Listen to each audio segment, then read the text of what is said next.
اب آپ اس مبارک سلسلے کا 23واں حلقہ سماعت فرمائیں۔ تو اس نے ایک کافر سے کہا کہ اس نے کہا کہ یار دیکھو چلو میں قیدی تو ہوں، تمہارے ساتھ واپس بھی جا رہا ہوں، یہ تلوار تم نے کہاں سے لی ہے؟ انہوں نے کہا کمال کرتے یار، ہم تو سردار لوگ ہیں، یہ تو بڑی قیمتی تھے۔ انہوں نے کہا واقعی میں نے اپنی زندگی میں ایسی اچھی تلوار کسی کے پاس نہیں دیکھی، تم ہو بڑے باذوق، کوئی معلوم ہوتا ہے کہ بڑے جنگجو اور بڑے شاہسوار آدمی ہو، تلوار کا رکھنا سمجھنا، اور پھر اس کا لوا ایسا ہو، اس کی انداز ایسا ہو، ایسی تلوار میں نے آج تک کسی کے پاس نہیں دیکھی۔ تو اس نے کہا کہ ہاں نہیں، ایسی تلواریں بہت کم ہوتی ہیں اور میں نے اتنی بڑی قیمت کے ساتھ خریدی تھی۔ وہ باتوں میں آ گیا، باتوں میں آیا تو آپ نے کہا کہ یار یہ مجھے دکھا سکتے ہو، دیکھ سکتے ہو؟ میں قیدی ہوں، کیا کروں؟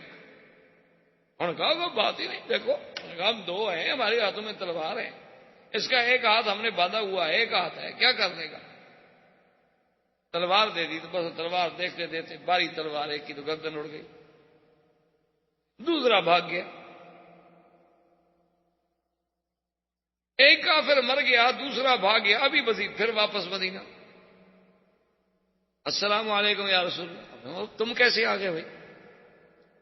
اس نے کہا حضور دیکھیں، آپ نے اپنا وعدہ پورا کر دیا کہ میں مکے سے بھاگ کے آیا، کافروں نے مطالبہ کیا، آپ نے مجھے واپس کر دیا اور میں واپس چلا گیا۔ اب اگر ان سے لڑ بھڑ کے مار مور کے میں خود واپس آ جاؤں تو اب آپ کا معاہدہ تو پورا ہو چکا ہے، اب آپ مجھے اب نہیں واپس بھیج سکتے۔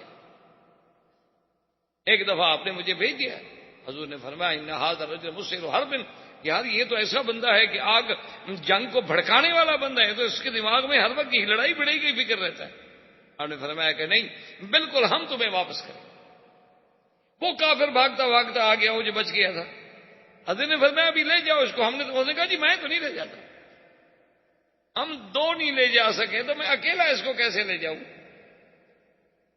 حضور نے فرمایا دیکھو ہم اپنے معاہدے پر پابند ہیں، آپ دو آئے مانگا ہم نے دے دیا، اب تم اکیلے ہو لے جاؤ، اگر تم پھر کوئی بندے لے کے آتے ہو پھر لے جاؤ، ہم اپنے معاہدے پر بہرحال پابند ہیں، ہم نے معاہدہ نہیں توڑا، اگر تم اپنے قیدی کی حفاظت نہ کر سکو تو اس کا ذمہ دار تو میں نہیں ہوں۔ اس نے کہا حضور میں اکیلا تو نہیں لے جاتا، میں جاتا ہوں واپس ان کو جا کے مکے والوں کو بتاتا ہوں بھی ایک بندہ تو مر گیا ہے۔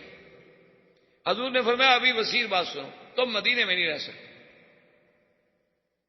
کہا کیوں یا رسول اللہ؟ کہا نہیں مدینے میں رہو گے وہ پھر مانگیں گے میں دے دوں گا، اگر تم بچنا چاہتے ہو تو پھر مدینے میں مت رہو، ہم سے نکل جاؤ، جب ہم سے مطالبہ کریں گے ہم کہہ سکتے ہیں ہمارے پاس ابو بصیر ہے ہی نہیں تو ہم کیسے دے دیں؟ تو اس نے کہا اچھا یا رسول اللہ اگر آپ یہی چاہتے ہیں تو السلام علیکم میں بھی جا رہا ہوں۔ ابھی بصیر وہاں سے نکلے، مکے اور مدینے کے درمیان میں ایک جگہ تھی جس کا نام ہے مقام عیر۔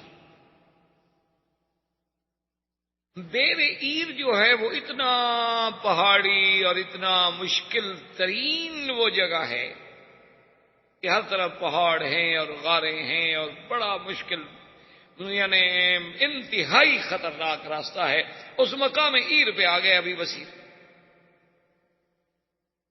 وہاں آ کر انہوں نے اس پہاڑیوں کے اس جگہ پہ جو غاریں تھیں ان میں اپنا ڈیرا لگا لیا اور مکے والوں کو پیغام بھیجا کہ بھائی جو آدمی بھاگے مدینے نہ جانا، حضور واپس کر دیتے ہیں، میرے پاس آ جاؤ۔ اب سب سے پہلے جو بندہ پہنچا وہ ابو جندل تھا، وہی سہیل ابن عمر کا بیٹا، اس کو موقع ملا وہاں سے بھاگا، اس نے کہا مدینے جاتا ہوں حضور واپس کر دیں گے، چلو ابھی بصیر کو ڈھونڈو۔ وہ ڈھونڈتا ڈھونڈتا پہاڑوں میں آ گیا، چند دنوں میں 70 آدمی مسلمانوں کے اس عیر پہ جمع ہو گئے۔ جب 70 آدمی جمع ہو گئے تو انہوں نے کہا بھی ہم خاموش کیوں بیٹھے، جو قافلہ نکلے قریش کا ڈاکہ مارو، ہمارا کیا تعلق ہے، ہم تو معاہدے میں پابند نہیں ہیں نا، ہم تو مکے سے بھاگے ہوئے لوگ ہیں، مدینے ہم گئے نہیں، تو ہم تو معاہدے کے کوئی پابند نہیں۔ معاہدے کے پابند ہیں وہ لوگ جو مدینے منورہ میں حضور کے ساتھ ہیں، ہم نے نہ سلو کی، جب سلو ہو رہی تھی ہم تو قید میں تھے، اور ادھر بھی ہم اسی ڈر سے نہیں جاتے کہ حضور ہمیں واپس کر دیں گے۔ تو انہوں نے جناب اتنا کافروں کو ستایا نا جی کہ ابو سفیان وفد لے کے مکے سے خود مدینے منورہ آیا اور اس نے کہا حضور وہ جو معاہدے میں سلو ہے نا کہ جو آدمی ہم سے بھاگ کے آئے ہم واپس لیں گے، ہم اس سلو کو خود ختم کرتے ہیں، مہربانی کریں اس کو کاٹ دیں، ہمیں نہیں چاہیے، جو آتا ہے مدینے رہے آپ کے پاس، کیونکہ آپ کے پاس ہوگا تو کم از کم آپ سنبھالیں گے تو صحیح نا اس کو۔ یہ جو راستے میں رہ رہے ہیں ان کو کون سنبھالے گا؟ نہ ہم سے بھاگ گئے، آپ کے پاس آتے نہیں، اس لیے مہربانی کریں اور شرط کو ختم کریں۔ حضور نے فرمایا تمہاری مرضی، تم لوگوں نے شرط رکھی تھی، میں نے قبول کر لی، اور اگر تم شرط ختم کرنا چاہتے ہو تو معاہدے پر اس شرط کو کاٹ دو۔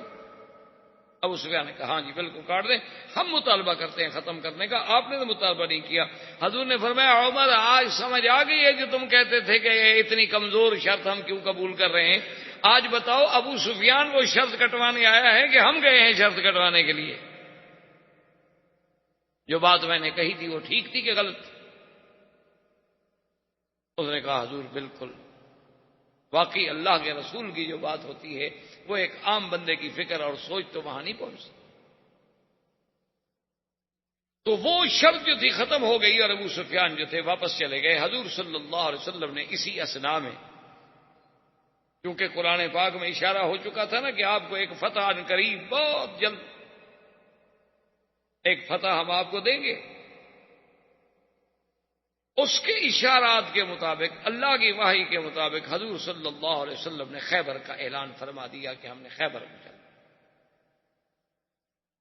اور یہ اول غزوۃ الذی ما ورا بها رسول اللہ، یہ پہلا غزوہ ہے جس میں حضور پاک نے اپنی بات کو چھپایا نہیں، ورنہ حضور صلی اللہ علیہ وسلم اگر کبھی غزوے پر تشریف لے جاتے تو کبھی صحابہ پہ ظاہر نہیں کرتے تھے کہ ہم نے کہاں جانا ہے۔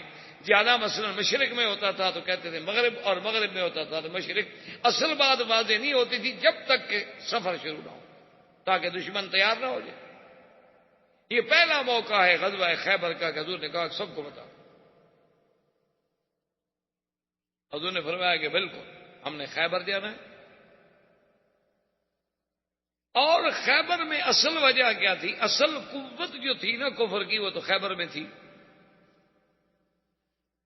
کیونکہ آپ سیرت رسول پاک صلی اللہ علیہ وسلم میں پڑھ چکے ہیں کہ حضور صلی اللہ علیہ وسلم نے بنی نظیر جو تھے ان کو اجازت دے دی تھی کہ سامان لے کے بس مدینے سے نکل جائیں، وہ آ گئے تھے خیبر میں۔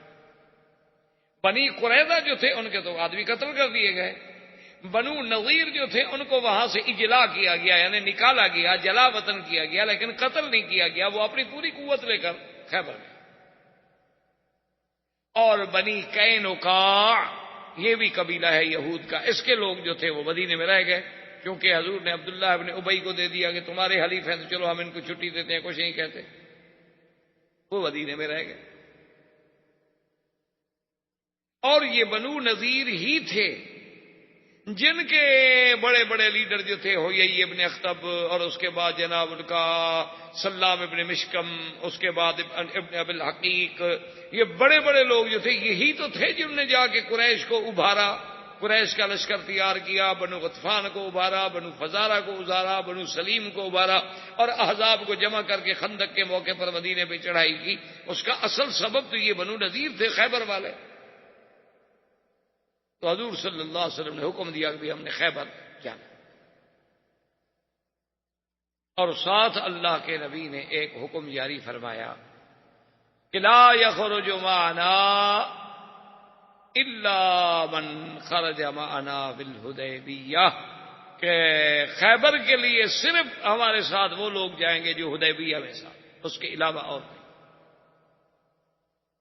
کیوں؟ حدیبیہ میں گئے، عمرہ نہ ہوا، واپس آ گئے، تو حضور پاک یہ چاہتے تھے کہ اب جو اللہ غنیمت دے، فتح دے، تو انہی لوگوں کو دے، کیونکہ وہ اتنا مشقت کا سفر کر چکے۔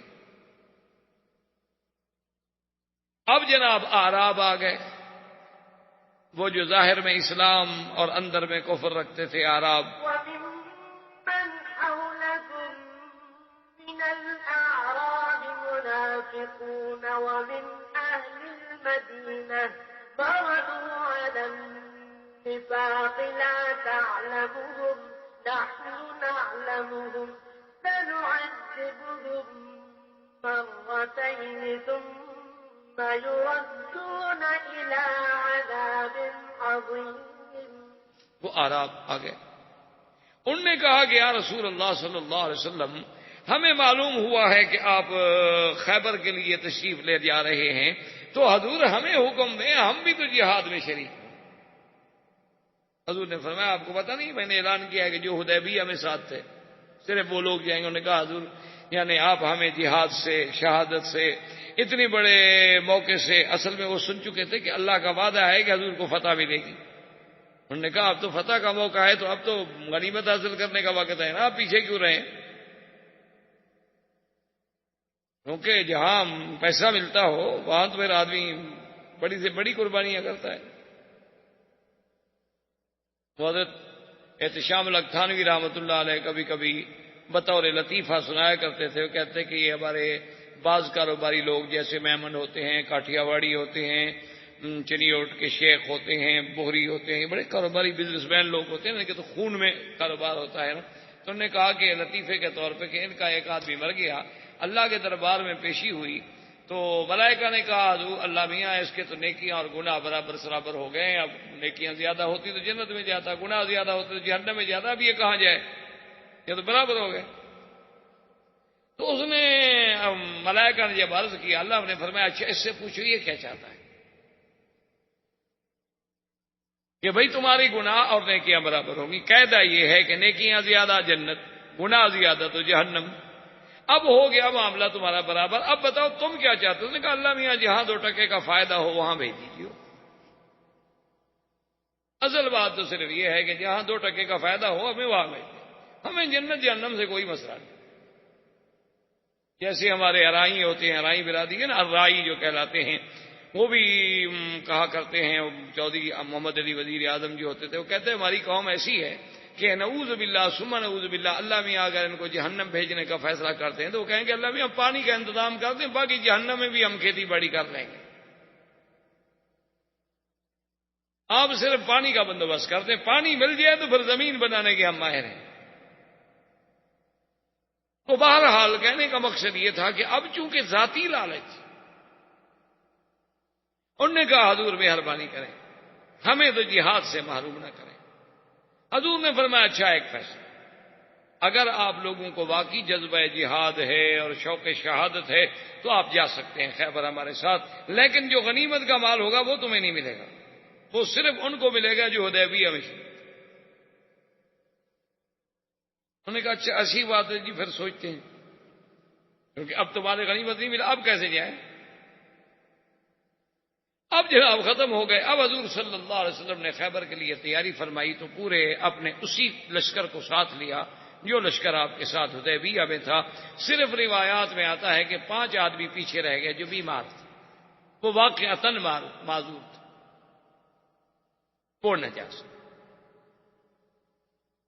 حضور صلی اللہ علیہ وسلم نے جب یہاں سے اپنے سفر کا ارادہ کیا تو یہ سفر محرم میں شروع ہوا 7 ہجری, لیکن محرم کے مہینے میں جنگ نہیں ہو سکتی کیونکہ محرم کا مہینہ جو ہے وہ اشہر حرم میں تھا جس میں جنگ کرنا منع ہے. لیکن حضور کا مقصد یہ تھا کہ چونکہ ایک تو سفر ہے اور پھر اونٹوں کا سفر ہے, کوئی کار پہ یا ہوائی جہاز پہ تو جانا نہیں ہے, تو لہذا یہ ہے کہ اتنے وقت تک ہم استعداد پیدا کریں گے, لیکن لڑائی تو سفر میں ہوگی, لڑائی تو محرم میں نہیں ہوگی. اور بنی قینقاع جو تھے وہ جو یہودیوں کا ایک چھوٹا سا قبیلہ رہ گیا تھا مدینہ منورہ میں, ان کو جب پتہ چلا کہ حضور پاک تو خیبر کے لیے جا رہے ہیں تو ان بدبختوں نے فوراً ایک آدمی بھیجا خیبر کہ تم تیار ہو جاؤ, اللہ کے نبی آ رہے ہیں. ان کا آدمی تو پکڑا گیا. عبداللہ ابن ابی ابن سلول جو رئیس المنافقین تھا اس نے بنی اشجع کے ایک آدمی کو بھیجا, وہ پہنچ گیا, اس نے جا کے خیبر اطلاع کر دی کہ اللہ کے نبی آ رہے ہیں تیار ہو جاؤ. اب انہوں نے بڑے بڑے لوگوں کو اکٹھا کیا کہ ہم کیا کریں.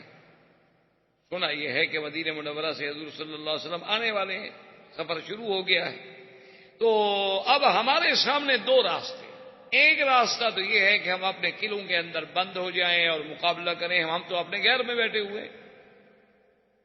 اور ان کے بڑے بڑے قلعے تھے, جو 6 قلعے جو ہیں وہ تو بہت معروف تھے, لیکن اس کے علاوہ بھی اور قلعے تھے, لیکن یہ 6 قلعے جو ہیں تو بہت بڑے بڑے قلعے, بہت ان کی عظیم دیواریں تھیں, اوپر مورچے لگے ہوئے تھے اور بالکل محفوظ تھے کہ اندر بیٹھ کے آپ فائر کر سکتے ہیں, آپ تیر چلا سکتے ہیں, آپ نیزہ پھینک سکتے ہیں. نیچے والا آدمی تو اتنی اونچی نہیں مار سکتا. تو سلام ابن مشکم نے اور کچھ یہودیوں نے کہا، انہوں نے کہا کہ بات سنو، ہماری رائے یہ ہے کہ بجائے اس کے کہ حضور صلی اللہ علیہ وسلم کا لشکر آ کر ہمارا محاصرہ کر لے، ہم خود نکل کے حملہ کریں۔ ہمارے پاس طاقت ہے اور ہمیں پتہ لگا ہے کہ حضور کے ساتھ وہی 1400 آدمی ہیں صرف۔ اور ایک روایت میں ہے کہ سلام ابن مشکم جو یہودی تھا ان کا، اس نے کہا کہ بات سنو، میں نے جو اپنے علم کے ساتھ پڑھا ہے اور کچھ میں نے خواب دیکھا ہے اور کچھ میں نے اپنا حساب کتاب لگایا ہے، مجھے یہ خبر ملی ہے کہ یہود جو ہیں 2 مقام پہ ذبح ہوں گے، ایک دفعہ مدینے میں اور ایک دفعہ خیبر میں۔ مدینے میں تو ہم ہو چکے، بنی قریظہ 700 مقاتل ذبح کر دیا گیا، اور اب ہی معلوم ہوتا ہے کہ ہمارا خیبر والا نمبر بھی آ رہا ہے۔ اس لیے بہتر یہی ہے کہ ہم ہجوم کریں، لڑیں، مقابلہ کریں، کہ مرنا ہی ہے تو میری عزت سے تو مریں۔ انہوں نے کہا اچھا اسی رائے پر غور کریں، ابھی تو بہرحال ان کو پہنچنے میں بھی 10-15 دن تو پہنچنے میں لگ جائیں گے، قافلہ چلتا ہے آہستہ آہستہ۔ انہوں نے اپنا آدمی بھیجا بنی غطفان قبیلے کے پاس، عیینۃ ابن حصن کے پاس، کہ بھی تم ہماری مدد کے لیے آؤ۔ اور بنی غطفان جو تھے ان کے پاس 4000 آدمی تھا، لڑاکا۔ اچھا یہ عیینۃ ابن حصن جو ہے اس کو حضور فرماتے تھے احمق المطاع، کہ یہ ہے تو بڑا احمق لیکن اپنی برادری میں اس کی بات مانی جاتی ہے ایسا آدمی کہ اس کے کہنے سے 4000 آدمی مارنے کے لیے تیار ہو جاتا ہے، لیکن خود احمق ہے، کوئی اچھی بات سوچ نہیں سکتا۔ اس کو جب پتا چلا تو اس نے کہا کہ ٹھیک ہے، یہودیوں کو خبر بھیجی کہ چونکہ آپ ہمارے حلیف ہیں، ہم تمہارے حلیف ہیں، تمہارے اوپر اگر چڑھائی ہو گئی ہے تو ہم آ رہے ہیں۔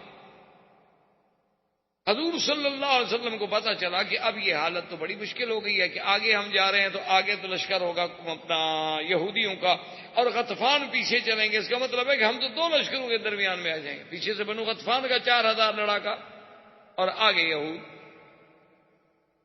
حضور صلی اللہ علیہ وسلم نے فرمایا اپنے صحابہ میں سے کون ہے جو مجھے یہ بتلائے کہ ہم چاہتے ہیں کہ شرق شمال کی طرف سے ہم حملہ کریں خیبر پہ، میں جانب غرب سے خیبر پہ حملہ کرنا نہیں چاہتا۔ اب دیکھیں کتنی دور کی سوچ۔ وجہ یہ تھی کہ شرق شمال جو ہے یہی راستہ تھا شام کا، کہ اگر یہود شکست کھائیں تو شام بھاگ جائیں گے، لیکن اسی راستے سے اگر مسلمانوں کی فوجیں بیٹھی ہوں گی تو بھاگ سکتے نہیں، باقی کوئی راستہ ان کو بھاگنے کا نہیں ملتا شام کے علاوہ۔ ایک صحابی نے کہا حضور مجھے اس راستے کا پتہ ہے، اس راستے سے میں لے چلوں۔ حضور پاک نے بھی ایک آدمی کو بھیجا کہ بنی غطفان کے اس عیینۃ ابن حصن سے بات کرو کہ بدبخت تم کیوں لڑنے آ رہے، تمہارے ساتھ تو ہماری کوئی لڑائی نہیں، اور تم ہمارے ساتھ معاہدہ کر لو، ہم جو خیبر کے پھل آئیں گے نا، آدھا پھل تمہیں دینے کے لیے تیار ہیں، تم اپنے قبیلے کی فوجیں واپس لے کے جاؤ، ہمارے پیچھے نہ آؤ۔ اس کو کہا گیا، بہرحال قصہ مختصر کہ اس نے کوئی بات نہ مانی۔ انہوں نے کہا کہ نہیں، یہود میرے حلفاء ہیں، میرے حلیف ہیں، میں ان کی مدد کروں۔ ابھی وہ خود تو پہنچ گیا، عیینۃ ابن حصن چونکہ وہ تو گھوڑے پہ تھا، اس کے گھوڑے بڑے تیز رفتار تھے، خود تو اپنے 1-2 آدمیوں کے ساتھ خیبر میں پہنچ گیا، لیکن فوج اس کی ابھی جو لشکر تھا، اور 1000 کا لشکر لے کے آ رہا تھا، 4000 میں سے 1000 مسلح لے کے آیا، تو وہ ابھی پیچھے تھے کہ وہ راستے میں رات کو سوئے ہوئے ہیں کہ ایک آواز آتی ہے کہ یا بنو غطفان، او بنو غطفان، اپنے عورتوں اور بچوں کی حفاظت کرو۔ اتنی زور کی آواز آتی ہے کہ سارا قبیلہ، سارا قافلہ سنتا ہے، ہڑبڑا کے اٹھتے ہیں، وہ کہتے ہیں اوہ، اس کا مطلب یہ ہے کہ ہم ادھر نکلے ہیں اور مسلمان نے پیچھے ہمارے قبیلوں پر بھی حملہ کر دیا ہے، خیبر تو صرف 1400 آدمی جا رہا تھا۔ اس کا مطلب یہ ہے کہ ہمارے جو اصل آزمودہ کار لڑاکا لوگ تھے وہ تو حملے کے ادھر نکل پڑے، اور پیچھے بہرحال ہماری طاقت کمزور ہو گئی تو مسلمان نے شاید حملہ کر دیا۔ انہوں نے کہا جی چھوڑو یہودیوں کو مرے، ہم اپنے بچوں کی تو فکر کریں۔ وہ جناب دوڑے واپس۔ اب وہ آواز کس نے دی تھی اس کا کوئی پتہ نہیں، اللہ کی طرف سے فرشتوں کو حکم ملا. وہ جب اپنے گھر میں پہنچے وہاں جا کے دیکھا بیوی بچے سب ٹھیک ٹھاک ہے, کھیتی باڑی اسی طرح ہو رہی ہے. انہوں نے کہا کوئی خوف؟ انہوں نے کہا کچھ نہیں. انہوں نے کہا ہمیں تو ایسی آواز ہے. انہوں نے کہا بس ایسی آواز میں ویسے آ گئی ہوگی, یہاں تو کچھ نہیں, کوئی مسلمان ہم پر چڑھائی کرنے نہیں آیا, کوئی لڑائی نہیں, تمہارے سامنے نہیں ہم بیٹھے ہوئے من سے. انہوں نے پھر اسے اپنے حسن کو بھیجا کہ جی وہاں تو کوئی لڑائی نہیں. اسے کہا چلو پھر سب آ جاؤ, 4000 کے 4000 آ جاؤ. اس کا مطلب ہے کسی مسلمان نے ہمیں دھوکہ دیا. اور حضور صلی اللہ علیہ وسلم اپنے قافلے کے ساتھ بڑھ رہے ہیں تو ایک صحابی تھے عامر ابن سلمۃ ابن الاکوع. انہوں نے ہودی کہتے ہیں کہ ایسے اشعار رجزیہ پڑھنے کہ تاکہ سفر میں ذرا آسانی پیدا ہو جائے. اور خدا کی قدرت ہے کہ جب آدمی رجز پڑھتے ہیں نا جس اپنا اونٹوں کو چلانے والے, تو اونٹ بھی ذرا سپیڈ اپنی تیز کر لیتے ہیں. تو اس نے جب ہودی پڑھنی شروع کی تو اللہ نے ان کو ایسی آواز دی تھی کہ صحابہ کہتے ہیں کہ بالکل اونٹ جو تھے وہ تو تیز ہو گئے. حضور صلی اللہ علیہ وسلم اپنا اونٹ اس کے قریب لائے اور آپ نے فرمایا رفقاً بالقواریر. عامر, اتنی خوبصورت آواز کے ساتھ اتنی زور سے تم رجز پڑھ رہے ہو, تمہیں پتہ نہیں ہے کہ قافلے میں عورتیں بھی ہیں اور عورتوں کے دل جو ہیں وہ تو شیشے کی ٹوکر ہوتی ہے, کسی کی اچھی آواز سنی ہو سکتا ہے دل ٹوٹ جائے. تو تم ہودی پڑھو لیکن ایسا ایسا اتنے زور کے ساتھ نہ پڑھو. اور پھر تمہاری آواز میں اتنا جادو ہے کہ انسان اونٹ جو ہے وہ بھی مائل ہو کے دوڑ رہے ہیں. اور ساتھ حضور نے کہا یرحمک اللہ, اللہ تم پہ رحم کرے. حضرت عمر نے سن لیا. حضرت عمر نے کہا وجبت یا رسول. حضرت عمر نے کہا حضور آپ نے کہہ دیا اللہ رحمت کرے, مانا یہ ہے کہ اس کے لیے جنت واجب ہو گئی, یہ شہید ہو جائے. کیونکہ حضور جس کو بھی کہہ دیتے تھے یرحمک اللہ, اشارہ ہوتا تھا کہ یہ شہید ہو جائے. اس نے کہا حضور اگر آپ نہ کہتے تو ہم اس کی ہودی سے, اس کی آواز سے کچھ دیر تمتع کرتے, لیکن اب آپ نے فرمایا میری زبان سے جو بھی نکلتا ہے وہ اللہ کے حکم سے نکلتا ہے, میں اپنی زبان اپنے ارادے سے تو کچھ کہہ نہیں سکتا ہوں. تو خدا کی شان دیکھیں کہ جیسے حضور مبارک کے لفظ مبارک نکلے تھے سب سے پہلے شخص شہید ہونے والوں میں یہی عامر ابن سلمۃ ابن الاکوع. سلمت ابن الاکوع وہ ہیں کہ حدیبیہ میں جن سے حضور نے 2 دفعہ بیعت کی, یعنی ایک دفعہ وہ بیعت کر گئے, حضور نے پھر بلایا کہ سلمہ بیعت کرو. تو حضور بایا تو حضور میں تو بیعت کر چکا ہوں. حضور فرمایا پھر بیعت, کیونکہ سلمت ابن الاکوع اتنا اللہ نے ماشاءاللہ قوت والا انسان بنائے تھے. یہ اتنی تیز رفتار آدمی تھا کہ ایک دفعہ قریش نے گھوڑے سوار ہو کے, گھوڑوں پہ سوار انہیں مقابلہ کیا, لیکن یہ پیدل بھاگ گئے ان سے, یعنی گھوڑے نہیں پکڑ سکے, اتنا تیز چلنے والا آدمی. پھر ان کے بیٹے تھے عامر ابن سلمۃ ابن الاکوع. اب اسی سے اندازہ کریں کہ لشکر صحابہ کا ہو, سرکار دو جہاں قیادت کر رہی ہوں, اور ہودی رجز پڑھنے والا بھی صحابی ہو, کوئی وہاں آلات موسیقی بھی نہیں ہیں, لیکن اس میں بھی حضور کہیں کہ عورتوں کے دل پہ چوٹ لگ سکتی ہے. اور یہاں تو ہمارے گھروں میں تو میرے خیال میں ہر وقت گانا ہی صرف عورتوں کے لیے ہوتا ہے, جی گھر میں بیٹھی ہیں بیچاری اکیلی کیا کریں. ہم تو جی ڈپٹی پہ چلے گئے نا, وہ اکیلے جو بیچاری بیٹھی ہے آخر اس کے لیے بھی کوئی مشغولیت کوئی مصروفیت, کیونکہ وہ تلاوت قرآن تو مشغولیت بن نہیں سکتی, حدیث کا مطالعہ بھی مشغولیت نہیں بن سکتی. سونا عورت کے لیے بہت مشکل ہے, اس کو بولنے کی عادت ہوتی ہے, اس نے بولنا تو ہے نا, آخر کوئی تو بولے, کوئی نہ بھی بولے تو کم از کم شیشے کے سامنے کھڑی ہو کے بھی بولتی رہے گی, کیونکہ اس نے تو کیا کرے آخر. تو جب یہ عالم ہو تو خود اندازہ لگا لیں کہ ہمارے اس غنا کا اور گانے کا کیا اثر ہوتا ہے معاشرے پر, اور ہمارا اب معاشرہ جو ہے وہ کہاں جا رہا ہے, اس کو اب آپ خود سوچیں. تو حضور صلی اللہ علیہ وسلم کا لشکر جب خیبر کے قریب آیا تو صحابہ نے اللہ اکبر اللہ اکبر اللہ اکبر لا الہ الا اللہ, تحلیل تکبیر تسبیح. حضور نے فرمایا کیوں اتنے زور سے, انکم لا تدعون صما ولا غائبا, تم کو اس رب کو پکار رہے ہو جو غائب ہے, سنتا نہیں ہے. اتنا زور زور سے کیوں پکار رہے استب؟ تو حضور صلی اللہ علیہ وسلم تکبیر و تحلیل کے اس ذوق میں، اچھا خدا کی شان دیکھیں کہ یہودیوں نے فیصلہ کر دیا ابھی قلعہ بند ہو گیا، یہودی سب قلعہ بند، اور انہوں نے کچھ گھوڑے سوار رکھے تھے جو صبح جائیں نکلیں اور پتہ لگائیں کہ قافلہ حضور صلی اللہ علیہ وسلم کا آیا ہے کہ نہیں آیا۔ پہلے گھوڑے والے جاتے تھے اور اس کے بعد جو ہیں پھر وہ مزارے جو زمین میں کام کرتے ہیں، کھیتوں میں باغوں میں، وہ جاتے تھے۔ اللہ کی شان دیکھیں، جس رات حضور نے داخل ہونا ہے وہ گھوڑے والے بھی سو گئے، مزارے بھی سو گئے۔ صبح جب آنکھ کھلی تو دھوپ نکل آئی تھی، انہوں نے کہا یہ کیا ہو گیا؟ انہوں نے کہا بس آنکھ نہیں کھلی۔ انہوں نے مضروں سے کہا بھی اب تو کافی دن چڑھ گیا ہے، اب تو نگرانی کرنے کی ضرورت نہیں، آپ چلے جائیں۔ تو اسی رات میں اللہ کے نبی داخل۔ بات زندگی باقی تو بات باقی انشاءاللہ۔ برادران اسلام، واجب الاحترام بزرگوں، دوستوں، بھائیوں، عزیز نوجوانوں، دروس سیرت نبویہ علی صاحبہ الف الف الصلاۃ والتحیہ کے ضمن میں ہم نے بات جو تھی وہ تقریباً خیبر تک سلسلہ درس جو ہے وہ پہنچا۔ اس غزوہ خیبر کی تفصیل کے عرض کرنے سے پہلے اللہ کے قرآن کی ان آیات کو ذرا توجہ کے ساتھ اپنے ذہن میں رکھ لیں،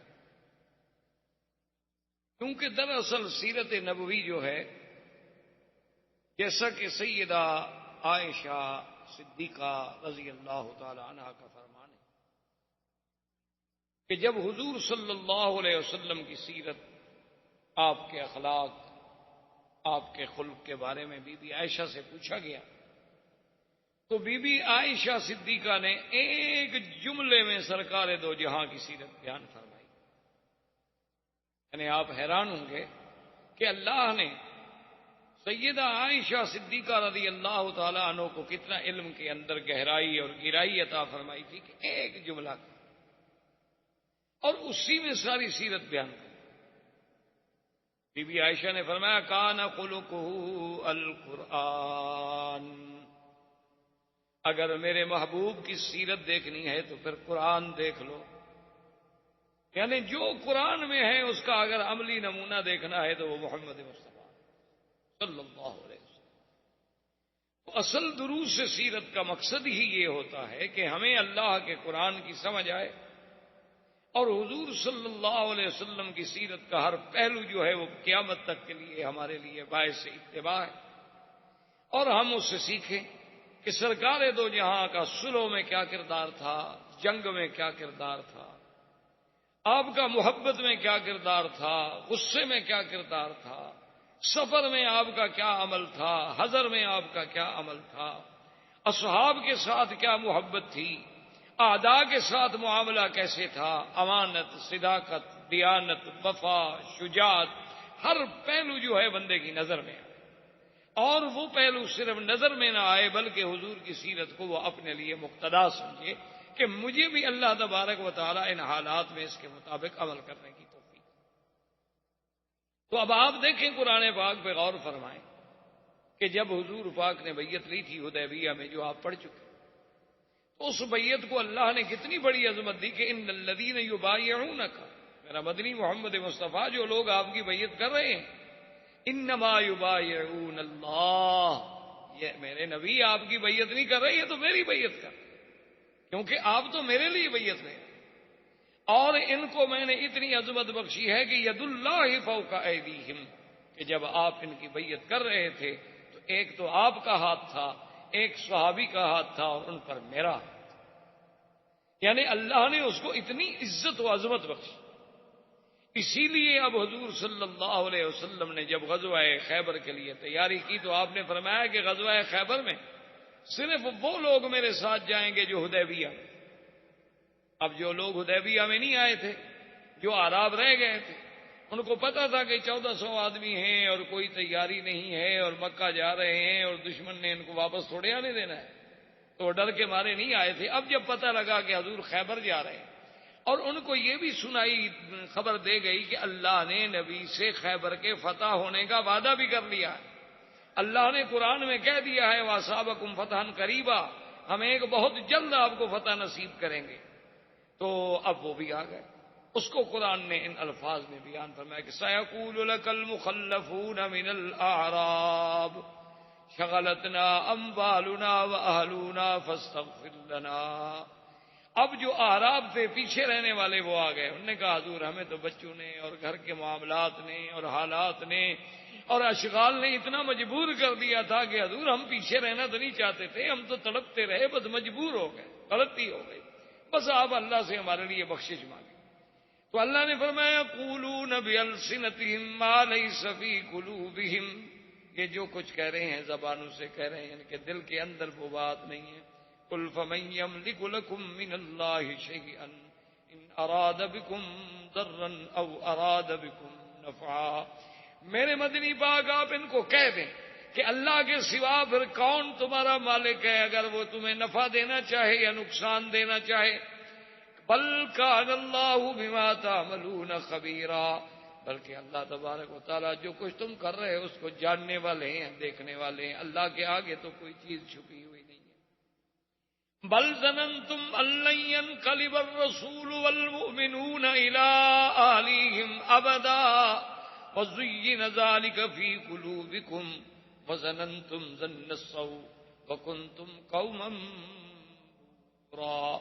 اللہ نے فرمایا میرا نبی آپ ان کو کہہ دیں کہ تم لوگوں کا تو خیال یہ تھا کہ اب اللہ کا رسول پھر کبھی واپس نہیں آئیں گے مدینہ منورہ, ان کو تو مکے والے وہیں فنا کر دیں گے, وہیں قتل کر دیں گے. یہ جو تم نے برے برے خیال باندھے تھے, حالانکہ تم قوم خود ہو ہلاکت والی. فَمَن لَّمْ يُؤْمِن بِاللَّهِ وَرَسُولِهِ فَإِنَّا أَعْتَدْنَا لِلْكَافِرِينَ سَعِيرًا. جو اللہ کے رسول پہ ایمان نہ لائے اور کفر کی حالت میں مر جائے, ہم نے ان کافروں کے لیے جہنم کی آگ تیار کر رکھی ہے. وَلِلَّهِ مُلْكُ السَّمَاوَاتِ وَالْأَرْضِ يَغْفِرُ لِمَن يَشَاءُ وَيُعَذِّبُ مَن يَشَاءُ. آسمانوں زمینوں کا مالک اللہ تبارک و تعالی ہے, جس کو چاہے معاف کر دے, جس کو چاہے عذاب دے. وَكَانَ اللَّهُ غَفُورًا رَحِيمًا.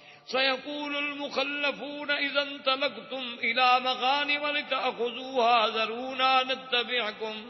اب وہ پیچھے رہنے والے کہتے ہیں ان کو پتہ لگا کہ اب تو تم غنیمت حاصل کرو گے, خیبر فتح ہو جائے گا, کہ جی ہمیں بھی ساتھ لے چلو, ہم تمہارے ساتھ ہیں. یریدون ان یبدلوا کلام اللہ, وہ یہ چاہتے ہیں کہ اللہ کا فیصلہ بدل دے. قل لن تتبعونا كذلكم قال الله من قبل فَسَيَقُولُونَ بَلْ تَحْسُدُونَنَا بَلْ كَانُوا لَا يَفْقَهُونَ إِلَّا قَلِيلًا. اللہ نے فرمایا میرا مدنی آپ ان کو کہہ دیں کہ تم ہمارے ساتھ ہرگز نہیں جا سکتے ہو. اب وہ کہتے ہیں اچھا تم ہمارے ساتھ حسد کرتے ہو کہ ہمیں بھی مال غنیمت مل جائے گا. اللہ نے فرمایا حسد کی بات نہیں, یہ جاہل ہیں, یہ بات کو سمجھتے نہیں. قُل لِّلْمُخَلَّفِينَ مِنَ الْأَعْرَابِ سَتُدْعَوْنَ إِلَىٰ قَوْمٍ أُولِي بَأْسٍ شَدِيدٍ تقاتلونهم او يسلمون فان تطيعوا يؤتكم الله اجرا حسنا وان تتولوا كما توليتم من قبل يعذبكم عذابا اليما. میرا مدنی آپ ان اعراب پیچھے رہنے والوں سے کہیں کہ بہت جلد اللہ تمہارا ایک قوم کے ساتھ مقابلہ کرائیں گے. ان کے ساتھ اگر تم نے صحیح معنی میں قتال کیا, صحیح معنی میں اللہ رسول کی اطاعت کی, تو اللہ تمہیں بہت بڑا اجر دیں گے. اور اگر اس وقت بھی تم پیٹھ دے کے بھاگے جیسے حدیبیہ میں بھاگے تھے, تو اللہ تبارک و تعالیٰ جو پھرے ان کے لیے عذاب ہے دردناک. ہاں یہ الگ بات ہے کوئی معذور ہو, لیس علی الاعمی حرج, اگر نابینا ہے تو کوئی بات نہیں. ولا علی الاعرج حرج, اگر کوئی لنگڑا ہے بیچارہ جی ہاتھ پہ نہیں جا سکتا تو وہ بھی معذور ہے. ولا علی المریض حرج, اگر کوئی بیمار ہے غریب نہیں جا سکتا اس پر بھی کوئی گناہ نہیں. ومن یطع اللہ ورسولہ یدخلہ جنات تجری من تحتها الانہار ومن یتول یعذبہ عذابا علیما. اب اللہ نے پھر وہی کہا لقد رضی اللہ عن المؤمنین اذ یبایعونک تحت الشجرہ فعلم ما فی قلوبہم فأنزل السکینۃ علیہم وأصابہم فتحا قریبا. اللہ راضی ہوا ان ایمان والوں سے جو بیعت کر رہے تھے درخت کے نیچے, بیعت رضوان. اور اللہ ان کے دلوں میں جو کچھ ہے وہ جانتے ہیں.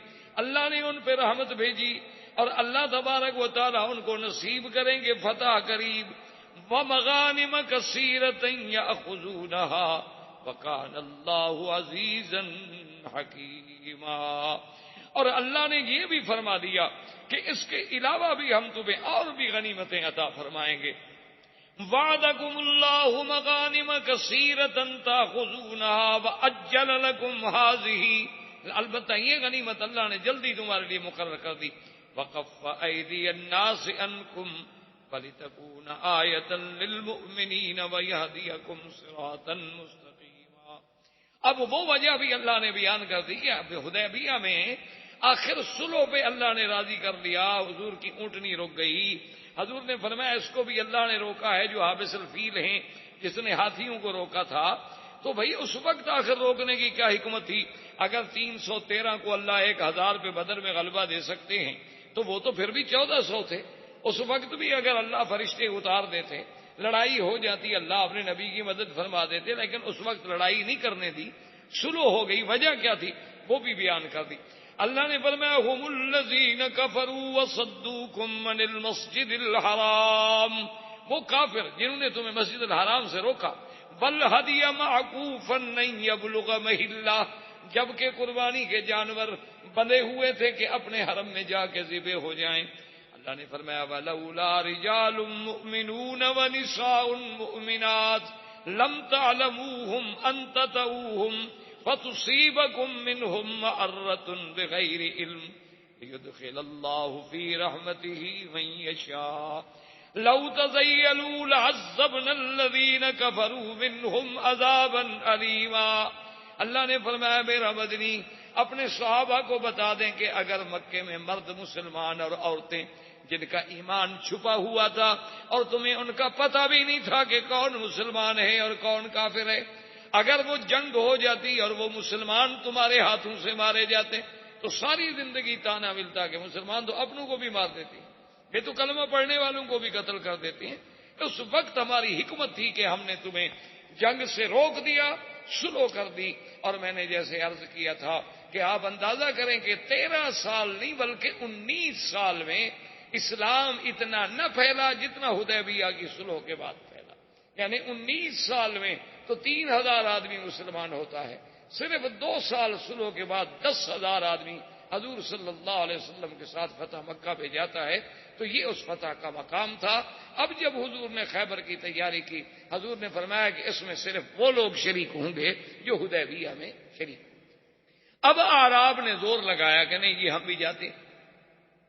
حضور نے فرمایا کہ اچھا اگر تمہارا جذبہ جہاد اتنا صادق ہے تو پھر تم ہمارے ساتھ چلو, تمہیں چلنے کی اجازت ہے. لیکن اگر اللہ نے مہربانی کی, جو اللہ کا وعدہ ہے وہ سچا ہوگا اور خیبر فتح ہو گیا, اللہ نے ہمیں غنیمت دی, تو ہم مال غنیمت سے تمہیں کچھ نہیں دیں, بس تم ثواب حاصل کرو, شہادت حاصل کرو. اب جناب وہ پیچھے ہٹ گئے, وہ تو جا ہی غنیمت لینے کے لیے رہتے ہیں, وہ لڑنے کے لیے تو نہیں جا رہے. حضور صلی اللہ علیہ وسلم نے لشکر چلایا اور بڑی مشقت کا سفر کرتے کرتے کرتے حضور صلی اللہ علیہ وسلم کا لشکر جو ہے وہ خیبر پہنچ گیا. اور اس معاملے میں حضور صلی اللہ علیہ وسلم نے ہراسا جو تھی یعنی لشکر کی حفاظت, یہ ذمہ داری سیدنا عمر رضی اللہ تعالی عنہ کے سپرد کی. اور تموین جو تھی کہ بھئی لشکر کی خوراک غذا تاکہ وقت پر ان کو چیز ملے, یہ ذمہ داری حضرت عثمان رضی اللہ تعالی عنہ کے سپرد کی. اب آپ اس بات کو سامنے رکھیں کہ خیبر جو ہے یہ اس زمانے میں بھی اور اب بھی یعنی جزیرہ عرب میں تقریباً سب سے آباد ترین خطہ جو ہے وہ خیبر تھا. اس میں بڑے آباد زمینیں تھیں, بڑے چشمے تھے, باغات تھے.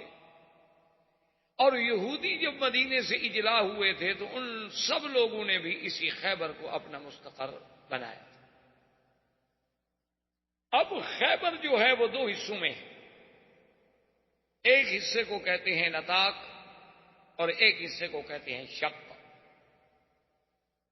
پھر ہر حصے میں بڑے بڑے حصون تھے. حصون مانا قلعے, جیسے آپ نے دیکھا نا باب الملک عبدالعزیز سے نکلے تو آپ کو سامنے ترکوں کے زمانے کا بنا ہوا ایک بڑا قلعہ نظر آئے، کیونکہ پہلے دور میں لڑائیاں جو تھیں ہوتی تھی تیر کی، تلوار کی، نیزے کی، بھالے کی، تو اس دور میں بہت کم قسم کی بندوقیں بھی ہوتی تھی، تو یہ قلعے جو تھے یہ بڑی حفاظت کا ذریعہ تھے کہ اب آپ قلعے کے اندر بیٹھے ہیں تو آپ کو تیر تو نہیں لگ سکتے، آپ کو کوئی نیزہ بھی نہیں مار سکتا،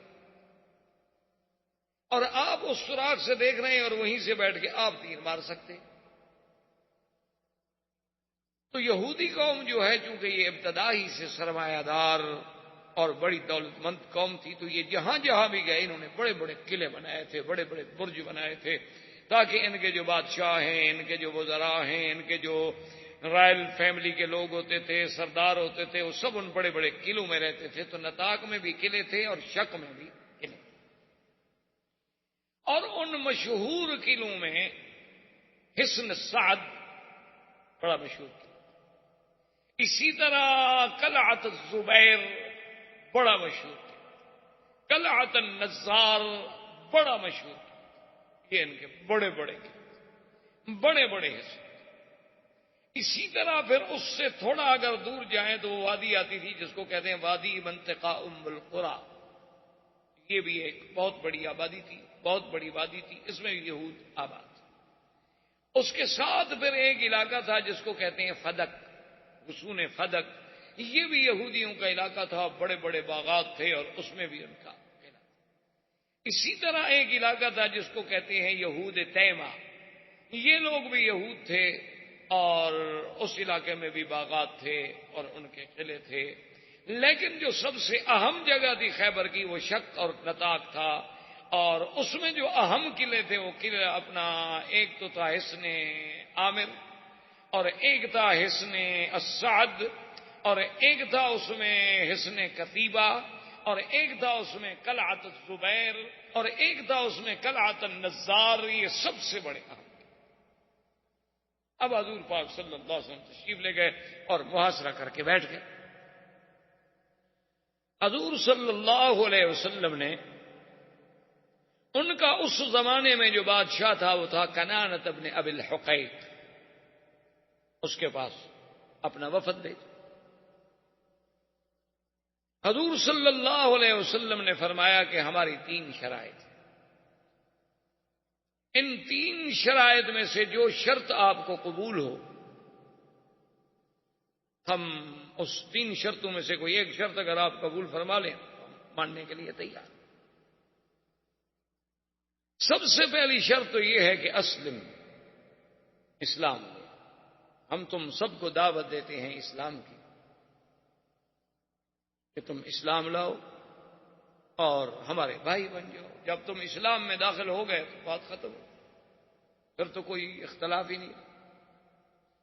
اور دوسری شرط یہ ہے کہ اگر تم اسلام قبول نہیں کرنا چاہتے ہو تو جزیہ،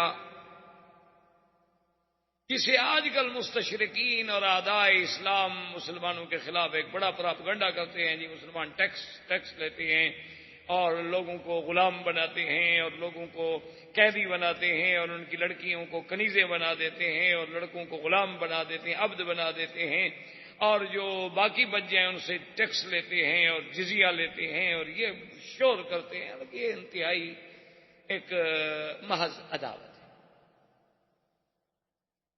کون سا ملک ہے جو ٹیکس نہیں لیتا اپنے شہریوں سے؟ کوئی ایک ملک مجھے بتائیں، ہر ملک ٹیکس لے۔ اور دوسری بات یہ ہے کہ آپ مجھے، آخر اللہ کا شکر ہے پڑھے لکھے لوگ ہیں آپ، مثلا ہم نے ایک ملک پہ چڑھائی کی، اللہ نے فتح دی، وہاں کے لوگ جو تھے مال جو ہے وہ بھی ملا، ان کے جوان بھی ملے اور لڑکیاں بھی ملی، قید ہو گئے۔ اب آپ مجھے بتلائیں کہ ان کے جو قیدی ہیں، جوان لڑکے ہیں یا لڑکیاں ہیں، ان کے بارے میں کیا کریں؟ یا تو ان کو قتل کر دیں، کیوں دشمن ہے؟ تو اب ان کو قتل کریں تو پھر بھی تو آپ چیخیں گے کہ جی دیکھو جی جب بلا وجہ قیدی ہو گئے، جنگی قیدی ہیں، قتل کرنے کی کیا ضرورت تھی؟ اچھا جی قتل نہیں کرتے تو اب کیا کریں؟ ان کو ہمیشہ بٹھائے رکھیں، جیل میں خرچہ دیتے رہیں؟ یعنی اگر ہم نے 10,000 قیدی بنا لیا ہے دشمن کا تو 10,000 آدمی کو رکھنا ان کو 3 وقت کا کھانا دینا، ان کی رہائش، ان کا مکان، سردی گرمی، کپڑا لباس، یہ تمام اخراجات ہم کریں، ہمارے دشمن ہیں وہ. اب ہم ان کو چھوڑ دیں تاکہ اور کسی دشمن علاقے میں جا کے پھر وہ فوج لے کر ہم پر چڑھائی کریں. اسلام نے تو اس سے بڑا حل کیا ہو سکتا ہے کہ ان کے اموال جو ہیں مجاہدین میں تقسیم کر دیے جائیں، اور ان کی لڑکیاں جو ہیں وہ بھی بانیاں بن جائیں، اور لڑکے جو ہیں وہ عبد بن جائیں. اور ساتھ پھر اسلام نے ہر بات میں ان کو آزاد کرنے کی ترغیب دی تاکہ وہ لوگ آزاد ہوں. اور اگر اسلام کے قریب رہتے رہتے مسلمان ہو جائے تو اور اچھی بات، تاکہ وہ کسی کی حفاظت میں آئے، کسی کی جائے پناہ میں.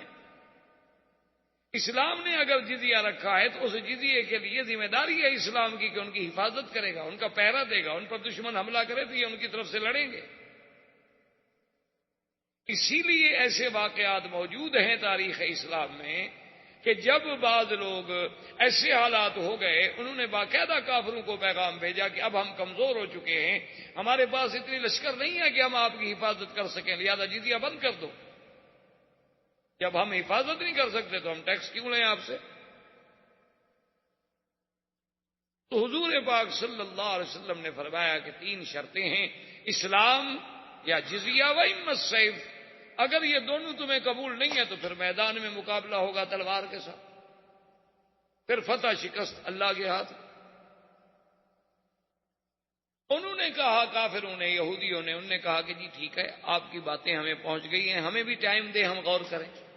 ہم غور کرنے کے بعد جو حقیقت ہوگی، جو بات درست ہوگی، اس کے بارے میں ہم آپ کو مطلع کریں. وہ واپس آ گئے. خدا کی شان یہ ہے کہ بھی مسلمان تو اب وہ قاصد تھے، واپس آ گئے مطمئن ہو کر کے بھی آخر جواب دیں گے نا، اس کے بعد جنگ ہوگی. لیکن یہودی چونکہ غدار و مکار قوم تھی، ابھی وہ حضرات واپس اپنے خیمے میں پہنچے اور انہوں نے جناب قلعے سے نکل کے مسلمانوں پہ حملہ کر دیا. اب مسلمان تو اس حملے کے لیے تیار ہی نہیں تھے، وہ تو بڑے آرام سے بیٹھے ہوئے. اس حملے کا اتنا اثر ہوا کہ مسلمانوں کے پاؤں اکھڑ گئے. لیکن اللہ نے مہربانی کی کہ مسلمان بیدار ہوئے، مسلمان تیار ہوئے، پھر مقابلے پہ ڈٹ گئے. اور آخر یہ ہوا کہ جب شام کا وقت آیا تو یہودی جو تھے وہ اپنے لشکر کے ساتھ واپس قلعے میں چلے گئے اور قلعے میں داخل ہو کر قلعہ بند کر دیا. لیکن سب سے پہلا غدر جو تھا ان کا سامنے آ گیا کہ بھئی ہم نے وفد بھیجا ہے، آپ شرائط قبول کرتے ہیں یا انکار کرتے ہیں، اس کے بعد باقاعدہ اعلان جنگ ہوتا. محمود ابن مسلمہ ایک صحابی تھے، وہ اسی اثنا میں لڑتے اور رات ہو گئی، اندھیرا ہو گیا، تو وہ یہودیوں کے ایک قلعے کی دیوار کے نیچے جا کے تھک کے بیٹھ گئے. کہا تھوڑا سانس لے لوں اور پھر چلا جاؤں. ان یہودیوں کو جو پتہ چلا تو ان کا ایک بہت بڑا ماہر جنگجو آدمی تھا جس کا نام مرحب تھا، یاسر مرحب، یہ بڑے ان کے مشہور لوگ تھے. وہ مرحب باہر نکلا اور اس نے آ کے تلوار سے حملہ کیا، اور محمود ابن مسلمہ جو تھے وہ بیچارے اتنی تلوار لگی زخمی ہو گئے، اور زخمی حالت میں بیچارے وہاں سے بھاگے، لیکن اپنے خیمے اپنے کیمپ تک پہنچتے شہید. اور یہ سب سے پہلے شہید ہوئے جنگ خیبر. اسی اثنا میں بنو غطفان، وہ جن کے بارے میں آپ پہلے پڑھ چکے ہیں، جن کے سردار کے بارے میں حضور نے فرمایا تھا الاحمق المطاع، یہ ہے تو احمق لیکن ہے ایسا بے وقوف کہ اس کی لوگ مانتے ہیں. بہرحال وہ اپنا لشکر لے کے نکلا کہ میں یہودیوں کو مدد کو پہنچوں، کیونکہ یہودی ہمارے حلیف ہیں. حضور صلی اللہ علیہ وسلم نے اپنا وفد بھیجا، آدمی بھیجا کہ بھئی تم عقل کرو، تمہارے ساتھ تو ہماری لڑائی نہیں ہو رہی، ہم تو خیبر کے یہودیوں پر لڑائی کر رہے ہیں، اور تم بنو غطفان کہاں یہاں سے ہم سے بھی زیادہ دور ہو مدینہ منورہ سے، تم کیوں خام خواہ لشکر لے کے آ رہے ہو؟ عقل کرو. اچھا چلو ایسا کرو کہ تمہارے ساتھ ہم فیصلہ کرتے ہیں کہ آدھا پھل جو ہے اللہ نے ہمارا خیبر ہمیں فتح کر دیا، تو سال میں جو پھل ہوگا آدھا تمہارا آدھا مسلمانوں کا، لیکن تم اپنا لشکر لے کے واپس جاؤ. اس نے کہا جی عجیب بات ہے، خیبر فتح نہیں ہوا اور آدھا پھل آپ مجھے دے رہے ہیں، میں کیسے مان لوں؟ انہوں نے کہا اچھا بھی اگر خیبر فتح ہو گیا، آخر معاہدے میں تو رسک لینی پڑتی ہے نا، ہم تمہیں پورا خیبر کا 1 سال کا پورا پھل دیں. انہوں نے کہا کہ نہیں جی میں یہود حلیف ہے، میں تو ان کی مدد میں نہیں رکتا۔ حضور کو اطلاع ملی کہ وہ ظالم نہیں رکتا، اور اس کے پاس بڑا جنگجو لشکر تھا، 4000 لڑاکا۔ ابھی وہ راستے میں تھے اور ان کا یہ احمق المطاع جو سردار تھا عیینہ بن، یہ تو خیر اپنے گھوڑے پہ جلدی سے پہنچ گیا، خیبر میں داخل ہو گیا اور یہودیوں کے سرداروں کے پاس پہنچ گیا۔ لشکر تو بہرحال وہ قافلے کی رفتار تھی۔ اب جناب رات کو سوئے ہوئے ہیں کہ ایک آواز دینے والے نے آواز دی، سارا خسار خن۔ ایک آواز دینے والے نے بڑے زور سے آواز دی، یا بنو غطفان اولادکم ونساؤکم، بنو غطفان تم اپنے بیوی بچوں کا فکر کرو، کہاں لڑنے کے لیے جا رہے ہو، بیوی بچے کہاں چھوڑ کے جا رہے ہو، بتائے وہ کیا ہو گیا۔ اب وہ آواز پورے اس مسکر میں گونجی، وہ اٹھا، تم نے سنی، اس نے کہا اس کے بندہ ڈھونڈو، گھوڑے دوڑاؤ، ادھر جاؤ ادھر جاؤ، کوئی آدمی نہیں ملتا۔ انہوں نے کہا معلوم یہ ہوتا ہے کہ ہم تو ادھر آ گئے نا، اور مدینہ منورہ سے حضور سارے مسلمانوں کو تو لے کے آئے نہیں، 1400 آدمی لائے ہیں صرف، باقی 2-3 ہزار آدمی تو وہاں موجود ہے، ان نے ہمارے بچوں کو حملہ کر، ہم تو برباد ہو گئے، مارے گئے۔ انہوں نے لشکر واپس کیا اور ایک آدمی بھیج دیا اپنے سردار کے پاس کہ بھی ہمارے گھروں پہ حملہ ہو گیا ہے، ہم اپنا لشکر لے کے واپس جائیں۔ وہ لشکر لے کے واپس چلا گیا اور یہ یہاں بیٹھا یہودیوں کے ساتھ معاہدے کر رہا ہے کہ میرا لشکر آ رہا ہے، میرا لشکر آ رہا ہے، میرا لشکر آ رہا ہے۔ اسی اثنا میں اطلاع ملی کہ تمہارے تو اپنے قبیلے پہ حملہ ہو گیا، یہ بھی بھاگا پھر واپس۔ یہودی نے کہا کہ جاؤ تم پہلے اپنی خبر تو لو۔